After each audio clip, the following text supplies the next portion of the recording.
Damon's character gets all the lead vocals. Yes, But he's Matt not Damon's gay. character gets all the lead vocal. Like he keeps, and he's in But the it's an running to all like gay. It's like an all gay it's an choir. all gay chorus. Yeah, So he is he's pretending to be pretending gay to be just gay. for the solos. Okay. Yeah, and then Jack finds out that like realizes he's not and is trying to like out him. Okay, that's interesting. It's very funny.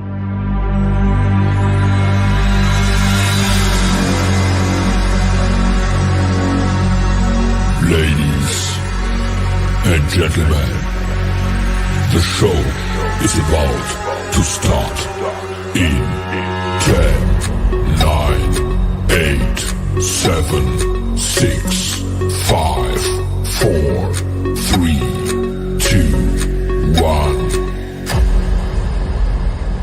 Not just smart, they heal more.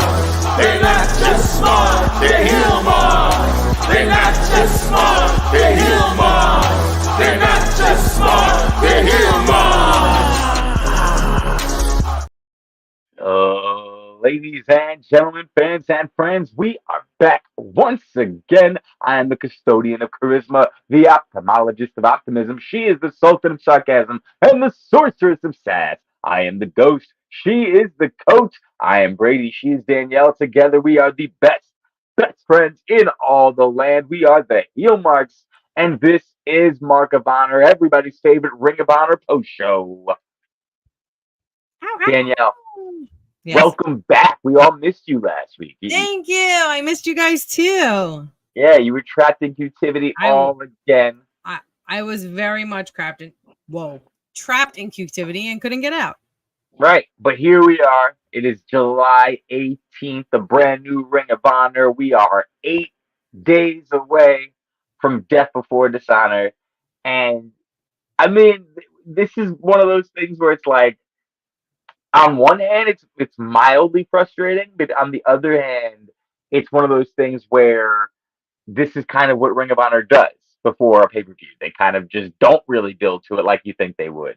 They kind of don't, you know what I mean? Right. Like they don't really apply that full court press to let you to bring every champion in there to really set the card up. I mean, off the top, I only know of like 3 matches going for the card. We've got Queen Aminata versus Athena. We've got Red Velvet versus Billy. You got Roderick Strong versus Mark Briscoe, which happened last week, not on Ring of Honor programming. Yeah. I think it was on Collision.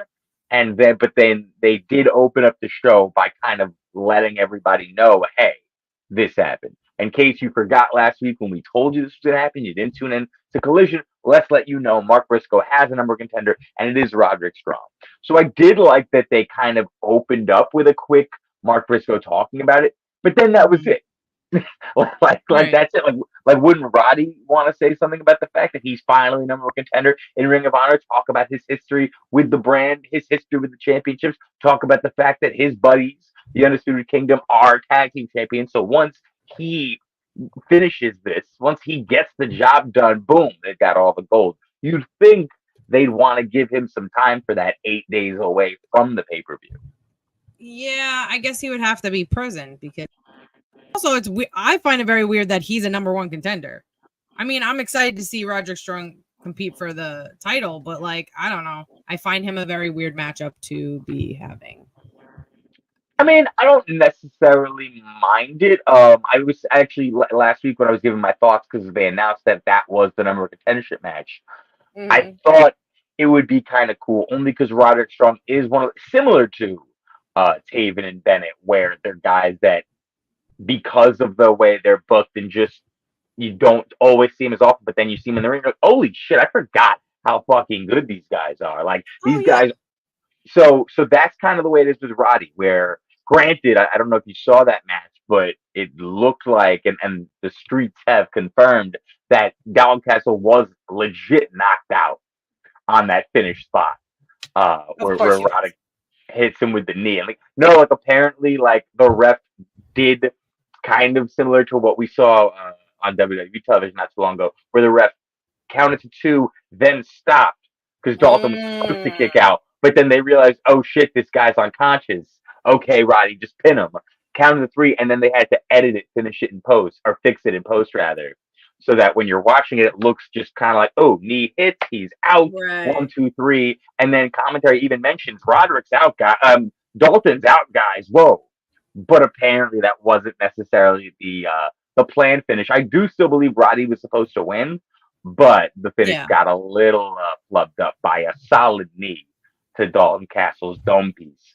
I think once again, like the only thing that really throws me off about him being an over contender is the fact that there's no story behind it, and they have done no build for Roddy really since Right. he lost his title to really build him up for this. But once again, like now I'm at the point where I kind of just have to forgive that shit and ignore it because this is Ring of Honor.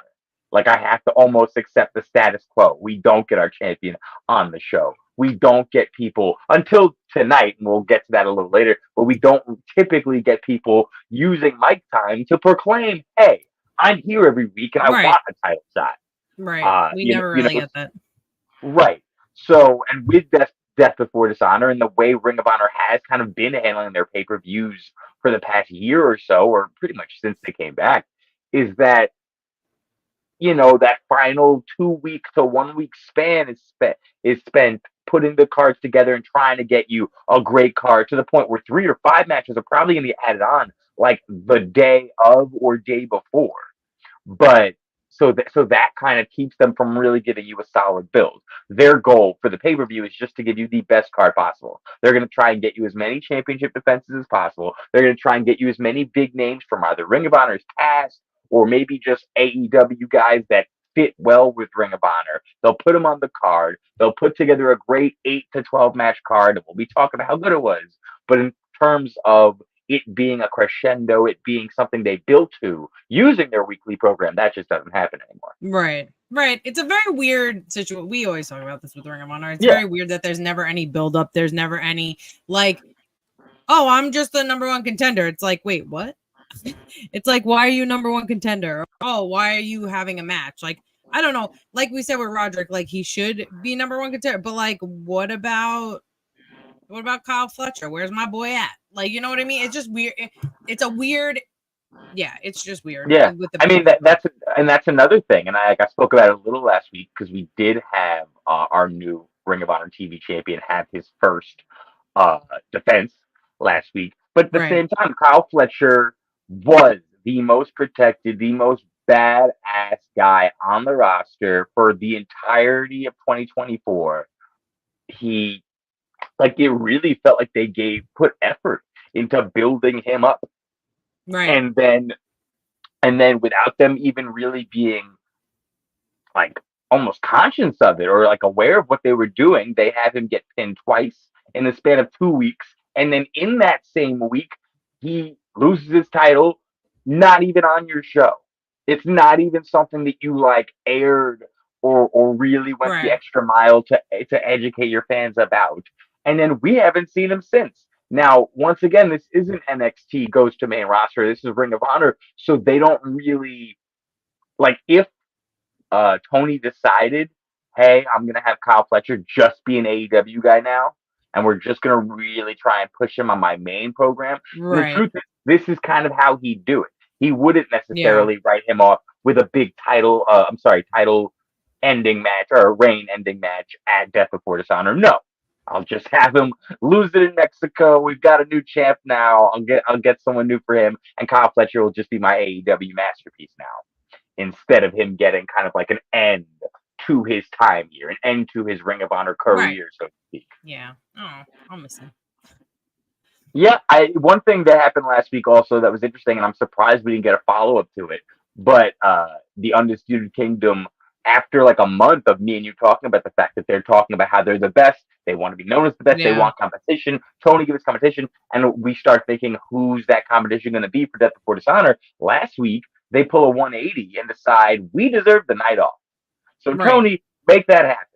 And so no follow-up this week, except, I mean, a small follow-up if you look for it, and I did appreciate it. But it was Lance Archer and the Righteous defeating Dalton Castle and the Outrunners, which, mind you, I love Dalton Castle and the Outrunners. I like that this is actually becoming a real stable.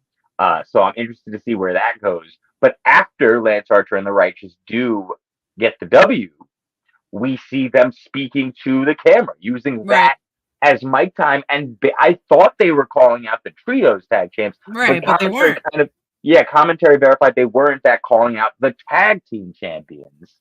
I enjoyed the little post-win promo, micless promo, for lack of a Yeah, better me term. too. Yeah, and the way he even said it was like, we deserve to be tag champions when we walked in here. We've needed this title shot for the longest. It should have been ours. Give us, like that kind of message came across. I like it because it's finally having tag teams talking about the titles, because I feel like tag teams are never talking about the title. They just come out, have a match, and then that's it. And it's like, Right. okay, are you fighting for number one contendership? Are you coming for a title trio? Not like never. It's just like they come out, they have a match, and then that's it. So I was really happy. I was like, oh, they're mentioning it. Yeah. This is nice. And the truth is, other than the tag champs and the infantry, I can't even really think of the last tag team to actually be able to cut a promo or even do, as we saw the Righteous do, and talk into the camera.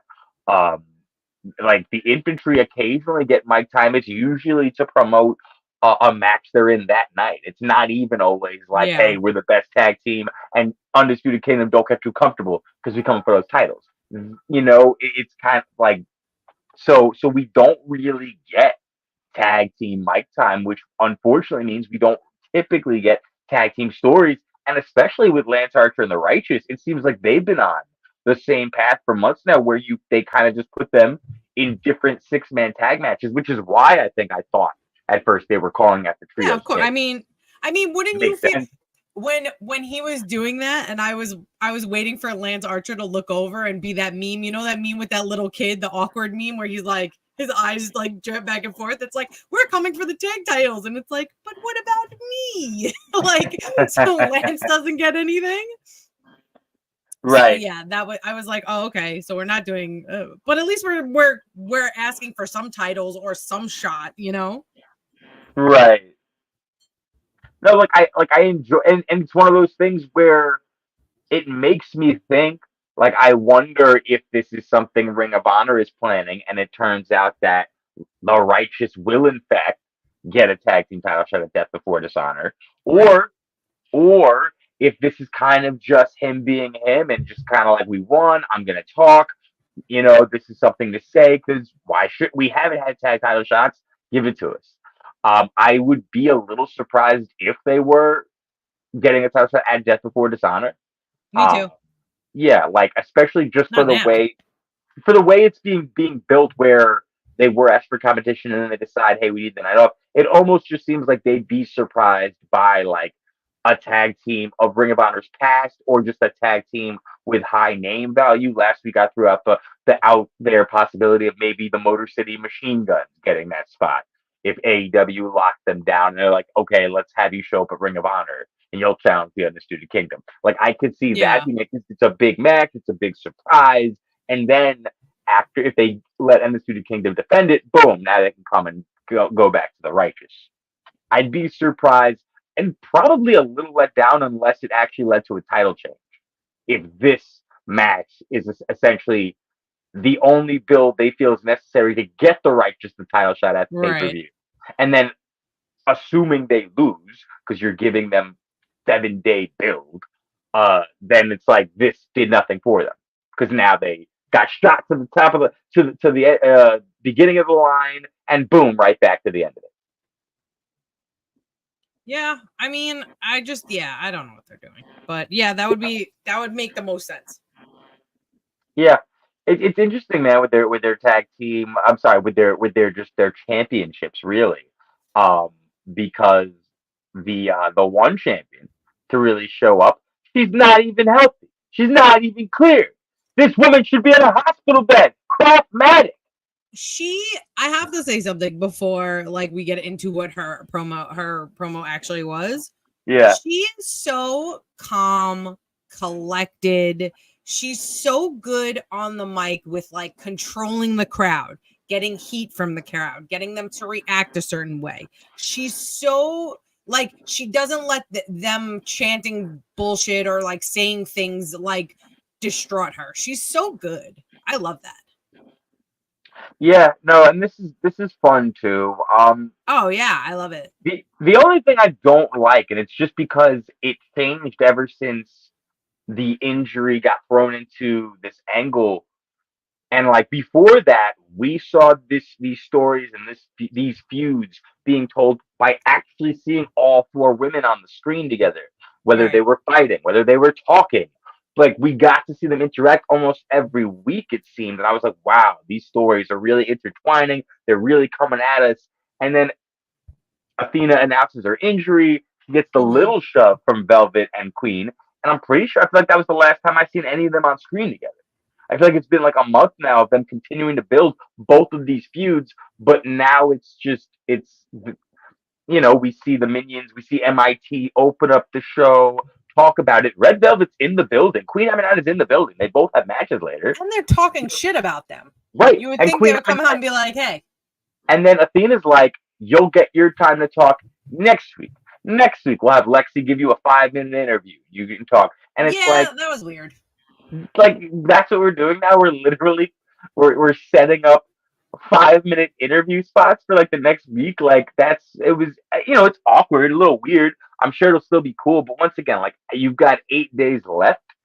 I don't really. It seems like they're almost still slow playing it. This 5-minute interview time could have been something that maybe like a month ago would be fine.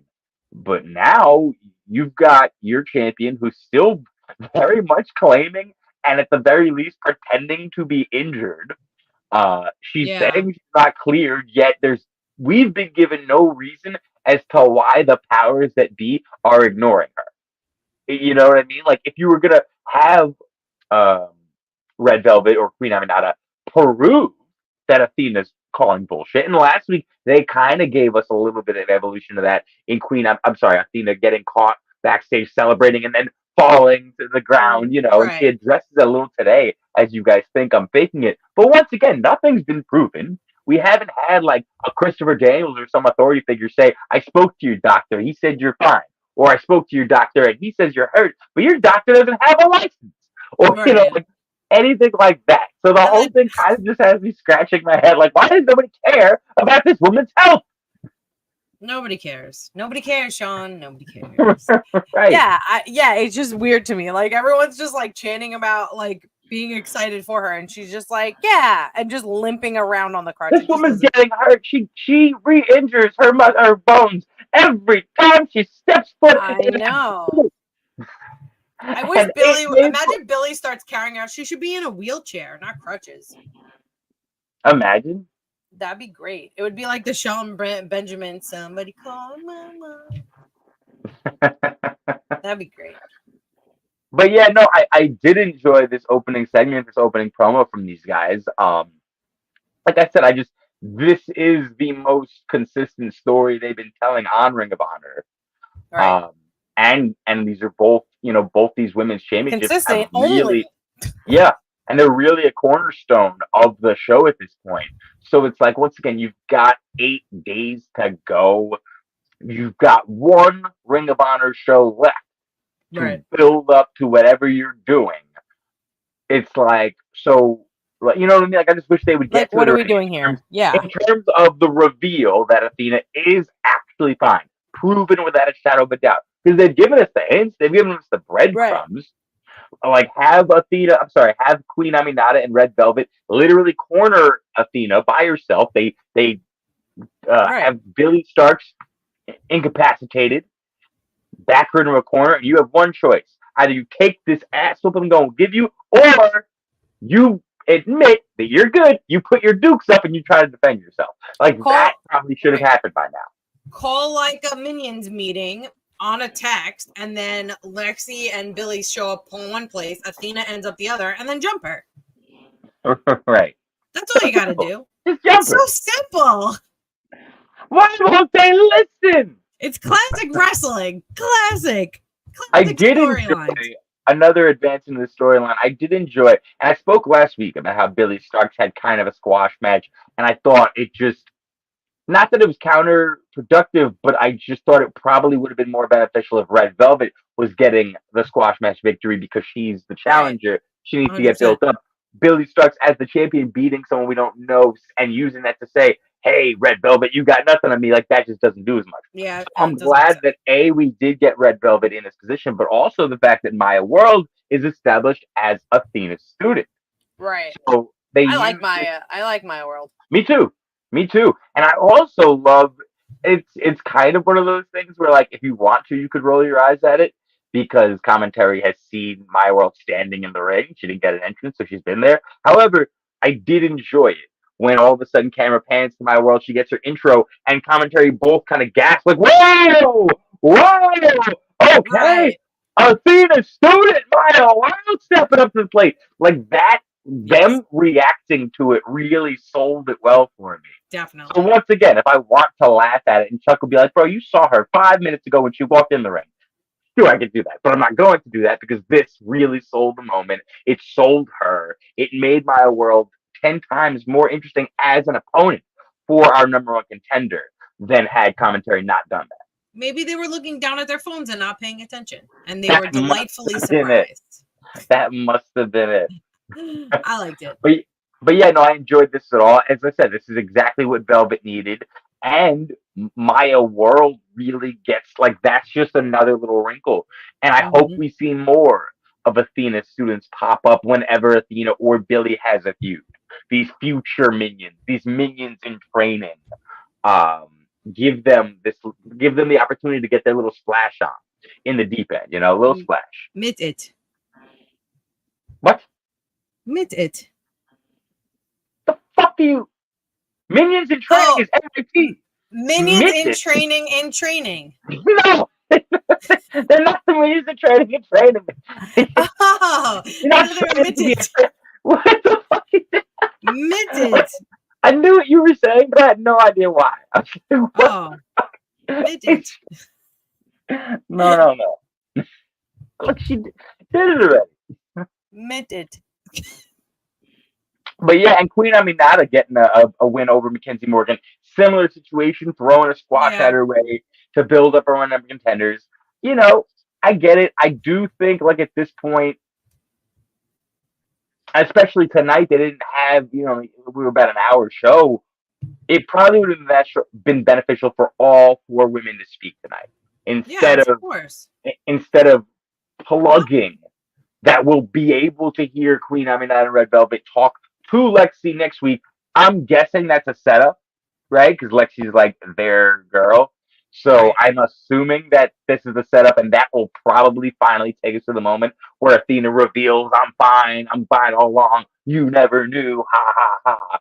And maybe we get either a beatdown of our number of contenders, or Athena takes a beating because, they finally know she's healthy. But yeah, like I would have liked to hear them, but it is what it is. Both women that are getting title shots next week did look very strong. I love Caprice and the way he celebrates Queen winning every week. Oh, yes. She's my queen to me. It's love funny that happened, and I didn't realize that was commentating for a second. I was like, wait, what is that? And I was like, oh my God, I love everything about this. No, he does that all. I know, I love it.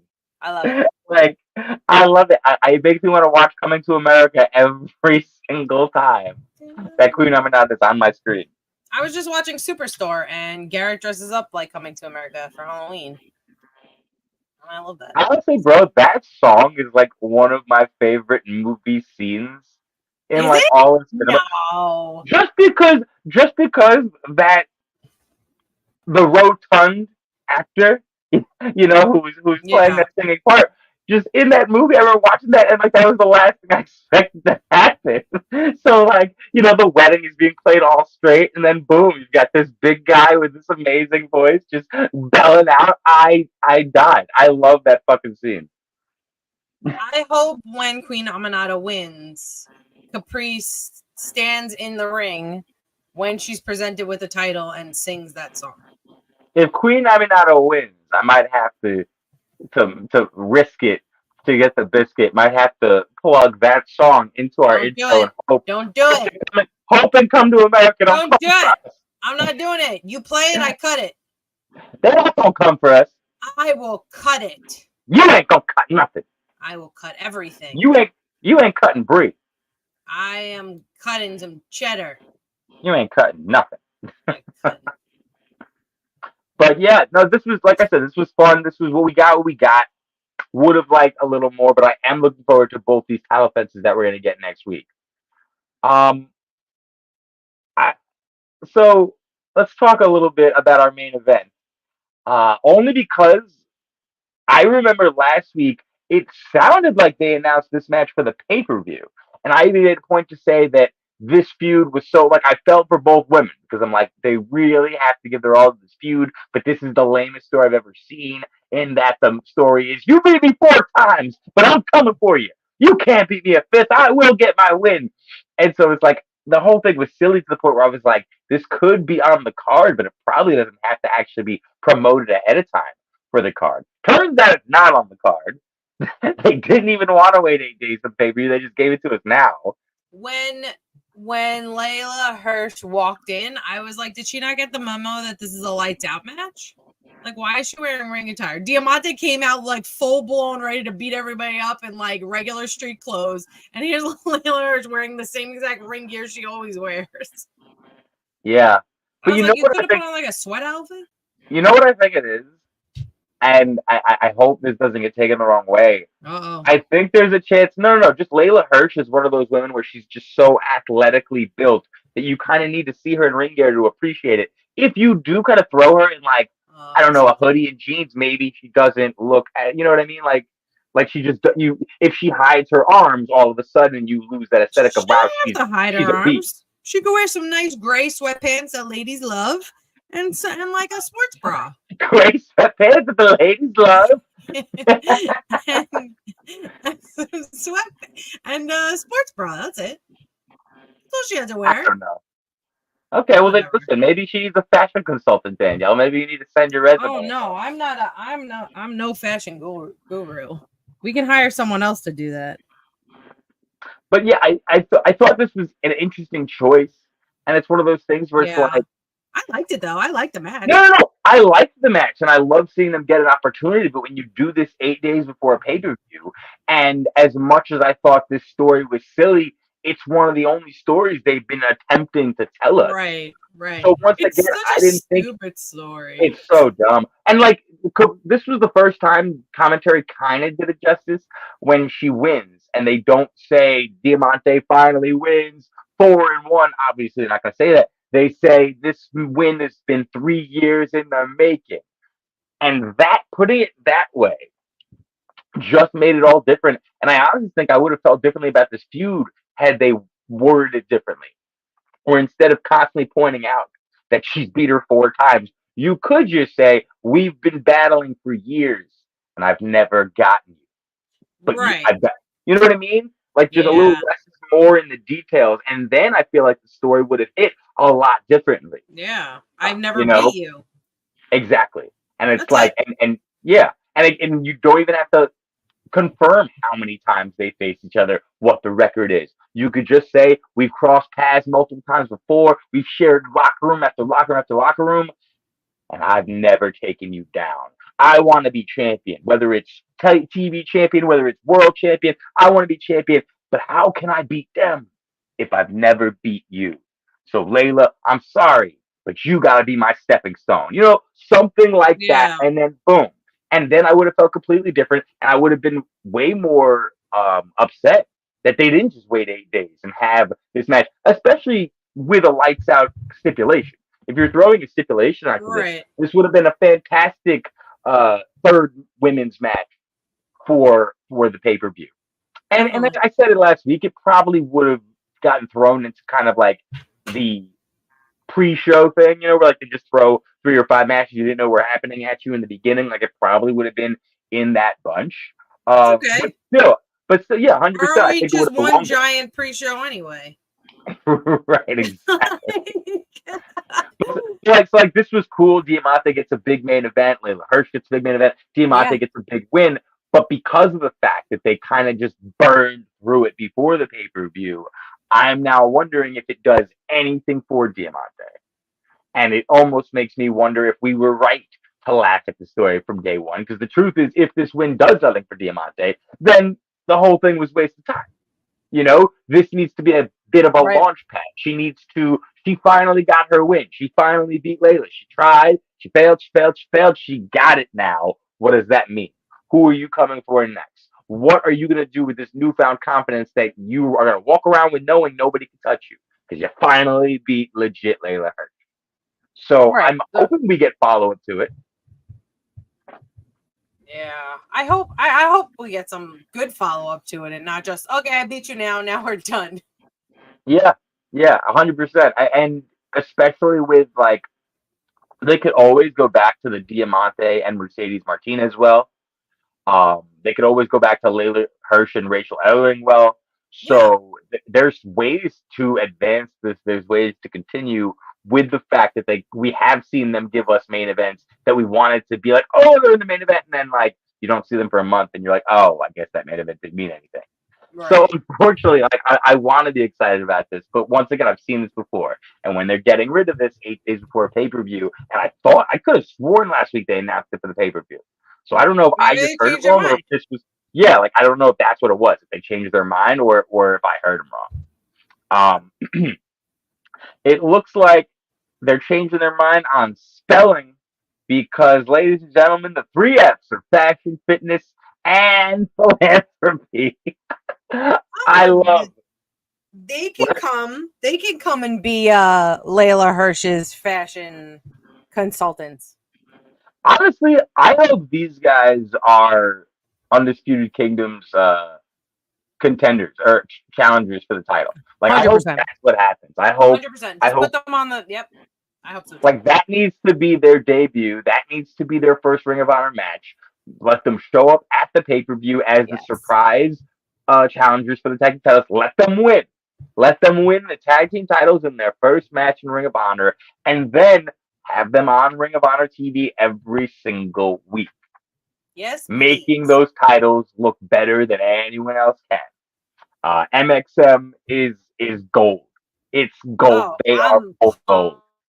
I am pumped. We love Mansoor over here, so I'm very, very excited for that. Very excited. Yeah. No, I'm like, and as we talk about it, I'm really getting excited about the potential if they do that. I hope they do it the right way. Yeah, ROH gets me a little nervous sometimes, but I hope they do it the right way. I mean, listen, I think this was the 3rd vignette we've seen so far, where every week there's a vignette promoting that they're coming. That's a big step up for Ring of Honor. They don't always do stuff like this. Also, I got to assume next week will follow suit. That'll be 4 weeks straight of vignettes. I think that's enough. Like, I think that's good. And with a pay-per-view the next day, it really would make perfect sense for them to enter. Once again, though, that's one of those things where if MXM does, in fact, get the win, do the Righteous then jump into contendership and we see the Righteous versus MXM? Or, like, once again, does MXM winning mean that everything the Righteous did was just something they wanted to do? In reality, ROH has no plans of getting them into the tag team title race. Or the Undisputed Kingdom tells the Righteous that they have to have a match against MXM. MSN in order to get a number 1 contendership. So they have a match for number 1 contendership. And then at Dishonor Before Death. Oh no, Death Before Dishonor. Whoops. I almost feel like if they don't bump MXM to that tag team match, like I almost feel like that would be a bad sign of how they're bringing them in. I'm glad they're showcasing their personality, they're showcasing the gimmick and the angle. But if they're not using this as a build up to put them in that position, and I'm saying that mainly because of the fact that the tag team champions have been selling us this story on something, a big contender happening for them. And then like last week they kind of dropped it, and this week we don't see him anymore. So now I'm still like attached to that. There's got to be a tag team. Like there has to be an end to it. And if it's not them, then it means that they haven't even really been thinking about it, and they are just gonna pluck a random team, throw them at the wall, and give us a good match. Whereas this is the perfect way. You've already established these guys as a gimmick act. that are going to entertain us, but you throw them in the ring with one of your best tag teams and you let them remind us all that these guys can work in the ring too. Because no one's ever showcased that Mansoor and Madden can actually go. Like, Mansoor kind of got some time, like during those the first few years he was with WWE when he was kind of like the Saudi Arabian Undertaker, where he was always getting a win and like they'd put him with Dolph Ziggler and shit like that, and like he'd always like there was like that smidge, but they never really let Madden go when he was Mace or Massey. They never, and he's done a lot of things differently, like over his career to get over at different stages, and he doesn't always get the credit for it. I love seeing them continue on the indies and stuff like that. So they're a very talented tag team, and I think they're the perfect choice to just come in hot as the brand new tag team champions. Right. I just want them to be able to showcase what they can do that we know that they are capable of doing, because, you know, they haven't been booked right over the years. And I think that I love, like you said, I love the stuff that they're doing on the indies, and I hope like this is a chance for them to showcase themselves. Yeah, and like with the news of, I think we've got like less than a month, if not maybe a full month remaining until, or maybe I'm wrong. I thought it was August, but it might actually be September now I'm thinking about it. But I know Ring of Honor has tapings coming up, like where they're actually going to have their own shows, their own audience, tape shows in advance, that you're not just doing the matches right before AEW or after AEW. So I think that kind of stuff is going to help, and it's going to allow them to really commit to certain characters, commit to stories, commit to champions, this and that. And I did read that them using these guys, promoting these guys coming to the brand and having these vignettes, that's going to be a big part of that change. So like, I am hoping that there's true legit plans that they do realize that we can put this team in Ring of Honor and allow Ring of Honor to stand out. Because yes, this is a gimmick made for TV, but we don't need to just put them all on AEW. We've got 100%. A fucking stacked ass locker room, so ROH can get a little love as well. Yeah, absolutely. And they can start doing correct storylines and start having entrances and start doing all this stuff. That way that they can actually showcase. But their entrance is going to be so good. Oh, they better never cut their entrance or I'm going to be pissed.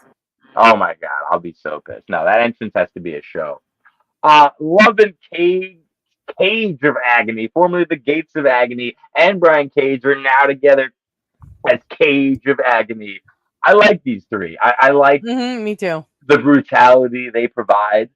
I think for one day, people are gonna write books about Brian Cage and who doesn't see what with him, who does see it, what's going on with him.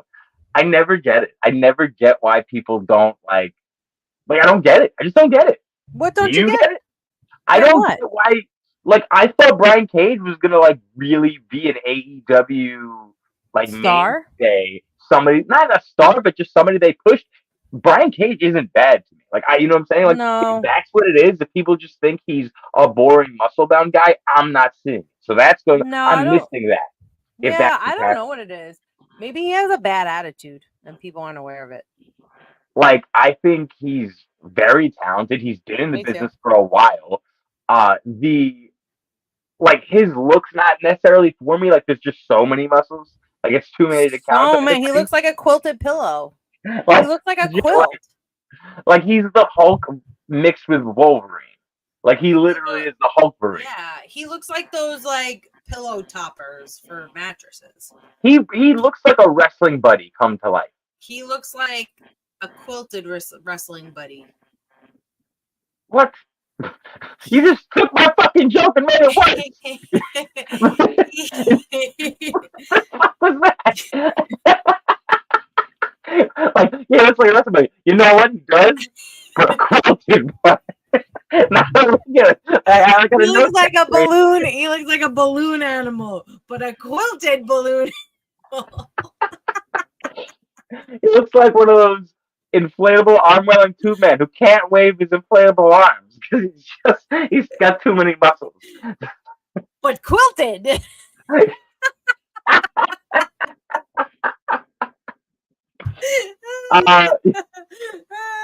So listen, I like this match. I like these guys a lot, and like once again, like it seems like I just centered in on Brian Cage, but really all of them, like all three, I think are legit players and are very underutilized. And 100%. now 100%. I zoned in on Cappuccino Jones because I loved his name so much that I was like, I want him to win just so I can hear his name again. I was like, what a fantastic name. Cappuccino Jones is a fantastic name. Yeah. And it's a good name that could be literally anything. Like, it's a great wrestler name. If you're an actor, Cappuccino Jones. Like, if you need a stage name for anything, Cappuccino Jones is the way to go. You can literally name your dog that depending on what color they are. Like, if they're like a cappuccino color, Cappuccino Jones. Well, I feel like if you're naming your... Cappuccino Jones could be the name of a coffee shop. I mean, I feel like if you're naming your pet, you don't have to throw Cappuccino Jones in there. You can just throw Cappuccino and then your last name, because it's your pet. It's your dog. Yeah, or like a quilt store named Cappuccino Jones. You and these fucking quilts. All right, I'm done. That was my last one. Did you That was my last one. That was my last one. Have you been quilting? I'm currently in the process of making a t-shirt quilt, actually. Bro, if a Ring of Honor wrestler begins like over the next month, within the next month we're introduced to a wrestler who quilts and like that's their gimmick, like I'm convinced you brought that you what do they call it? Manifested that shit. I manifested that shit. I didn't mean you to. and your fucking quilts. Well, you said Brian Cage looks like a quilt. I did not say it looks like a quilt. I said it looks like a wrestling buddy. You said, yeah, a quilted wrestling buddy. I would never be the first person to say the word quilt in any conversation. I said he looks like a pillow top. How dare you? A quilted pillow top. I had been paraphrased before, but this was wildly inaccurate. You said he looked like a quilted wrestling buddy. Never. That was you. When they all heard it. Thankfully, this is a recorded show. This is streaming live. They all heard it. Sorry, everyone. And listen, we all heard Shane Taylor. What a good what a promo. This was a powerful promo. I liked it a lot. Like, this is one of those promos where, like, if it's only shown on Ring of Honor TV, I almost would feel bad. Like, you need to tweet this promo. You need to throw this promo on YouTube. You need to throw it up on Instagram, TikTok. You need to show this promo again when you're playing Rampage. You need to show it again when you're playing Collision. Because let's be real, Mark Briscoe's not on Ring of Honor because Mark Briscoe's on AEW television. He's a part of, Team AEW as they go for that match, the Blood and Guts match. So if you're showing me Mark Briscoe on AEW television, and obviously he's coming to the ring with the Ring of Honor Championship, you can go ahead and throw that Shane Taylor promo. And you can throw that in there and let people know that Mark Briscoe, who is about to have a match on AEW Dynamite, he's got someone coming for him. Right. And that's how it should. Yeah, it was really powerful and really good and really on point. It's weird sometimes for me when they like go really hard on more realistic things when they're cutting a promo. So it gets a little like, whoa. It's like, this is a he's like, nobody reached out to me in AEW. Nobody reached out. I was like, oh, okay. I see what you're doing. It's one of those things where it's like, it makes you question reality. Yeah. Like, because we know how this shit works. And we know, especially in Ring of Honor, a lot of times these wrestlers aren't given a script that they have to remember. If Shane Taylor's cutting a promo, there's a good chance Shane Taylor wrote the promo. Right. So there's a good chance he's the one deciding what to say. I wonder if this happened. Like, did Tony Khan or did AEW, did Ring of Honor, did nobody really reach out to him? Did they not realize he was in danger or could have been? Like, I question it. Right. I like you said, I really like promos like this because they get you talking too. Like, we're having that talk right now. Was it a work? Did this really happen? Like, it gets your mind going, and that's really the founding of a good promo, in my opinion. Like, that's what really like makes a good promo, when it's believable, when there's talking points where you can bring up to people and be like, whoa, did he really mean that? Like, did that really happen? And that's why I like with Shane Taylor. And this is one of the more frustrating aspects of Ring of Honor, only because we've been high on Shane Taylor and Shane Taylor promotions as a whole for a while now. And there's just a lack of commitment to him. And I've never really understood it at all because he has everything. Where like I think he's very impressive in the ring, especially for a guy his size. Yeah, Very surprised at the things he's able to do. definitely. Also, I don't think he gets spoke about nearly enough in terms of some of the best promos and Great in promos. business. And I think this promo will hopefully get him back in that conversation. But Right. he's always been a fantastic talker, and And everything having with him and Lee and now Anthony Agogo, like they've got a great thing going with Shane Taylor Promotions. We should see and hear from these guys every week.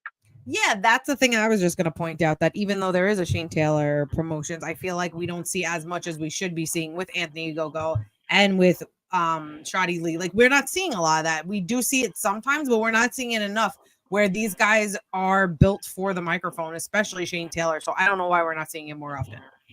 It's very surreal. Yeah.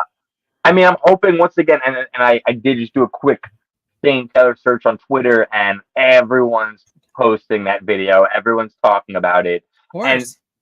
so, yeah, I'm very happy that he's getting the credit he deserves for this because what a promo. Yeah, And it was a like, really good promo. it was, bro, that was some real shit he was spitting, man. It's like, even if that's not exactly the scenario that happens, there's no doubt in my mind he was bringing real feelings from past situations. Oh, 100%. Where he just, 100%. and I think people can relate to that. People can relate to Definitely. wondering who's thinking about them. Why aren't they reaching out? Do they care that I'm okay? This thing just happened. I could have been hurt. Why isn't nobody asking me? Damn, y'all really don't care. Okay, and like if it's happening to someone like Shane Taylor, he's able to come into some real shit and say, "I've been slept on by this whole goddamn company. All of you." All of you. I come in here day and day and I'm the best. And you people could have lost me last week and none of you care. That's it. I'm coming for everything. I'm coming for your titles. I'm coming for your heroes. I'm coming for every accolade you'd never give me yourself. I'm taking it all. Like that's what I heard from him tonight, bro. It was passion. Yeah. Pure, unfiltered, unadulterated passion by a man who truly knows, and maybe the only motherfucking one who truly knows how good he is. And I feel like that's another feeling a lot of people can relate to. When Yeah, you don't absolutely. feel seen, you don't feel heard, you don't feel like you're getting the validation necessary. So you gotta go up to somebody, anybody, and punch them in the mouth. And I think Shane Taylor is bringing that again to Ring of Honor. And listen, we've seen it in the past. They put him on the screen, they tell him go, and he fucking goes. And he's lit up the mic plenty of times before. This isn't a first time. This isn't an eye-opening moment for us. We're like, hey, Shane Taylor can talk. I didn't know that. No, we knew that. So this is just another chance he's giving Ring of Honor, AEW, Tony Khan to use this guy. Because right now, there's a lot of people that look at him 100% differently than they did an hour ago. A lot of people are ready for something me and you have spoken about being ready for a while, which is Shane Taylor as a world champion. Making quotes. Yeah, definitely. Yeah, he should be in contender. He should. No, he should definitely be in contender. Like trying to get the world title. This is what's always weird to me. Everybody cuts these promos, they do all these certain things, and like they're not after championships. Let's go after some championships. Right. And that's why I was so happy we saw this. Honestly, it's a big reason why this is the last thing. This is the thing I wanted us to talk about last. Sure, yeah, absolutely. Because we never get it. We never get it. Everybody with promo time, even if you're mainly there to plug your match that's coming in 20 minutes, 30 minutes, whatever. Right. Like, at least let the champions know you better watch because I'm watching you and I'm coming for you. 100%. Exactly. So I love that they did this. I love who they did it with. And I really think Shane Taylor knew what he was doing. He knew he was like, okay, you guys are about to regret giving me this microphone because you're not going to want to give it to anyone else when I'm done with it. Definitely. I loved it. And now Roderick Strong will face Mark Briscoe at Death Before Dishonor. I think we all kind of me and you were probably going to predict Mark Briscoe retains next week, but we'll wait for that when we do it. But don't you predict my prediction for me? How dare you? I can predict your prediction. Don't predict my prediction. How dare you? Prediction, I can be wrong, but I can predict it.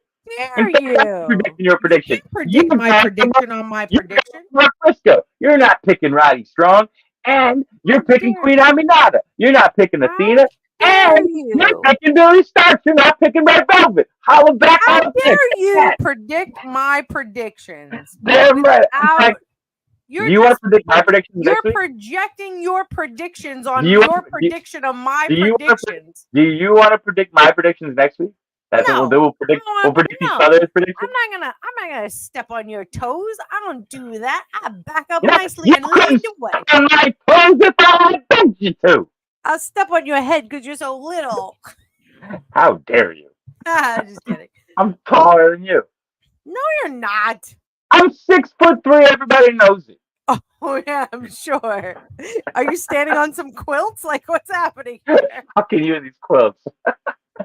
But yeah, I do think Shane Taylor in particular versus Mark Briscoe is the feud I want. Because once again, like, yeah, he was calling out Briscoe and he even said, Briscoe, you're gonna stop ducking me. You're gonna give me what's mine, and that's a shot at the world title. Yeah. But the truth is, like, if it wasn't someone else, like, I really think that's the best choice for Shane Taylor's world title feud. I think a really good thing would be after the pay-per-view, maybe whoever wins, like if Mark Briscoe retains, Shane Taylor comes out and is kind of like, hey, I'm here. I'm ready for you. Let's do this. Like, you know, let's set it up for next week. Let's set up something. Or even the Ring of Honor episode right after, you know, like the next one. Like him be like, okay, I'm ready. I'd like to see kind of not a repeat, but I like to see a trend in what we saw tonight where, because let's be honest, Mark Briscoe doesn't show up in Ring of Honor tapings that much. We like, you know what I mean? It just doesn't come that often. So with Shane Taylor saying, Briscoe, you're going to stop ducking me, I'd like to see him talk about that more. Where, so next week, Mark Briscoe, let's say he defends it, or that's 2 weeks from now, right? Because it's after the Forest Honor. So 2 weeks, let's say Mark Briscoe's still champ, he doesn't show up. Shane Taylor should be pissed. And I want Shane Taylor to constantly bring up, I want somebody. Like, we should have already had it, but Shane Taylor can now step into that role. And he should be pointing out to us, another week without your champion. And why? Because he knew I'd be here. Stop ducking me. And now he can retcon this entire fucking shit. He can that for the past month, 2 months, 3 months, however long, Mark Briscoe's been not showing up to work as Ring of Honor champion, it's because of him. He can redo the story and say, you've been scared of me, you've been ducking me, and I'm not allowing it anymore. Show up and bring my title with you. Rewrite the narrative, man. I love it. Yeah, I hope so. Me too. He would be a good ROH champion. Oh, he'd be a fantastic ROH champion. I don't think he's been without a title for a while, and with championships come shine. They come spotlights. They come promo time. At least on shows that aren't Ring of Honor, that's usually the case. When you win a title in Ring of Honor, they usually give you a vacation. Yeah, it's like, I want this just so I don't have to wrestle anymore for a while. But no, like with Shane Taylor, the title's exactly what he needs, and it would help all of STP. Definitely. Guys, thank you so much for tuning in with us this Thursday evening to chat, or to more accurately listen to us chat about what happened this week in Ring of Honor. We'll be with you next week, not only talking about what happens on Ring of Honor, but we're also going to go right into our predictions for Death Before Dishonor. Be sure to tune in, guys. You are the best. We are always just trying to be like you. Never forget, we're not just smart marks. We're heel marks.